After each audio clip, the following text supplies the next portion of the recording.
22 April 2025ರಂದು ಉಗ್ರರು 20ಕ್ಕೂ ಹೆಚ್ಚು ಮಂದಿಯನ್ನು ಕೊಂದುಬಿಟ್ಟಿದ್ದಾರೆ. ಇದಕ್ಕೆ ಸಂಬಂಧಪಟ್ಟಂತೆ ಆಪರೇಷನ್ ಟೆರರ್ ನಡೀತಾ ಇದೆ.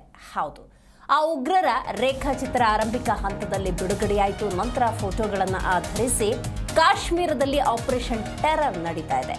ಉಗ್ರರ ವಿರುದ್ಧ ಭಾರತೀಯ ಸೇನೆಯ ಕಾರ್ಯಾಚರಣೆ ಮುಂದುವರೆದಿದೆ. ಜಮ್ಮು ಮತ್ತು ಕಾಶ್ಮೀರದ ಉಧಂಪುರದಲ್ಲಿ ಗುಂಡಿನ ಚಕಮಕಿ ನಡೆದಿದೆ. ಹೌದು, ಉಗ್ರರು ಮತ್ತು ಸೈನಿಕರ ಮಧ್ಯೆ ಗುಂಡಿನ ಚಕಮಕಿ ನಡೆದಿದೆ. ಉಗ್ರರ ಗುಂಡಿನ ದಾಳಿಗೆ ಓರ್ವ ಯೋಧ ಹುತಾತ್ಮ ಅನ್ನುವಂಥ ಮಾಹಿತಿ ಇದೆ. ಯೋಧರು ಮತ್ತು ಜಮ್ಮು ಕಾಶ್ಮೀರ ಪೊಲೀಸರ ಜಂಟಿ ಕಾರ್ಯಾಚರಣೆ ನಡೀತಾ ಇದೆ. ನೋಡಿ, ಪಹಲ್ಗಾಮ್ ಗುಂಡಿನ ದಾಳಿಗೆ ಸಂಬಂಧಪಟ್ಟಂತೆ 20ಕ್ಕೂ ಹೆಚ್ಚು ಮಂದಿ ಈಗಾಗಲೇ ಮೃತಪಟ್ಟಿದ್ದಾರೆ. ಅಂದಾಜು 26ರಿಂದ 27 ಮಂದಿ ಅವರ ಹೆಸರು ಕೂಡ ಈಗಾಗಲೇ ಲಭ್ಯವಾಗಿದೆ. ಹಲವು ರಾಜ್ಯಗಳಿಂದ ಪಹಲ್ಗಾಮ್ ಆ ಸುಂದರ ತಾಣವನ್ನು ಕಣ್ತುಂಬಿಕೊಳ್ಳುವುದಕ್ಕೆ ಪ್ರವಾಸಿಗರು ಹೊರಟಿದ್ರು. ಆ ಸುಂದರ ದೃಶ್ಯವನ್ನು ಕಣ್ತುಂಬಿಕೊಳ್ಳುವ ಸಂದರ್ಭದಲ್ಲೇ ಉಗ್ರರು ಏಕಾಏಕಿ ದಾಳಿಯನ್ನು ನಡೆಸಿದ್ರು.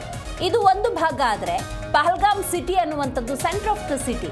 ಈಗ ಶ್ರೀನಗರ ಅಥವಾ ಗಡಿ ಭಾಗ ಅಂದಾಗ ಸೂಕ್ಷ್ಮ ಪ್ರದೇಶ ಅಂತ ಹೇಳಬಹುದು. ಆದರೆ ಪಹಲ್ಗಾಮ್ ಅನ್ನುವಂಥ ಆ ಜಾಗಕ್ಕೆ ಈ ರೀತಿ ಉಗ್ರರು ಬರ್ತಾರೆ ಅನ್ನೋದಾದರೆ ಯಾರದ್ದೋ ಕುಮ್ಮಕ್ಕಿಲ್ಲದೆ, ಯಾರದ್ದೋ ಸಹಕಾರ ಇಲ್ಲದೆ ಖಂಡಿತ ಸಾಧ್ಯ ಇಲ್ಲ.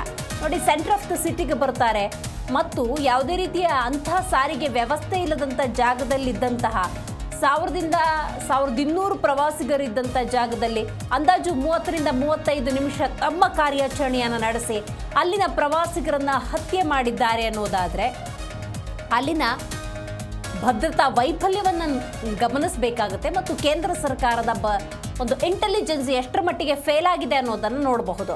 ಅನಾಹುತ ಆಗಿ ಹೋಗಿದೆ. ಈಗ ಮುಂದಿನ ಕಾರ್ಯಾಚರಣೆ ಅಂತ ನೋಡೋದಾದ್ರೆ ಜಮ್ಮು ಮತ್ತು ಕಾಶ್ಮೀರದ ಉಧಂಪುರದಲ್ಲಿ ಗುಂಡಿನ ಚಕಮಕಿ ನಡೆದಿದೆ. ಉಗ್ರರು ಮತ್ತು ಸೈನಿಕರ ಮಧ್ಯೆ ನಡೀತಾ ಇರುವಂತಹ ಗುಂಡಿನ ಚಕಮಕಿ ಇದು.